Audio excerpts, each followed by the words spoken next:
Color correction feature for Samsung A21. Hello everyone, this is Sabrina here to help you today. So without any further ado, let's get right into the video.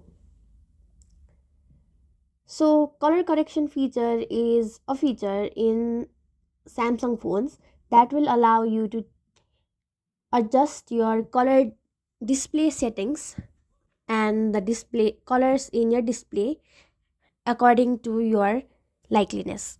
So in order to do so, simply go to settings, then go to display. After that, go to screen mode, and then you will be able to select natural or vivid.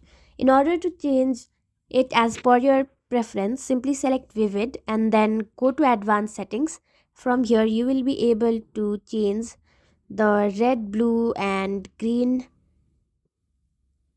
color tint in your screen like this. So that's how you do it. Thank you for watching this video. Make sure to like, share, and subscribe to our YouTube channel. If you got any question, comment them down, and I'll catch you in the next one.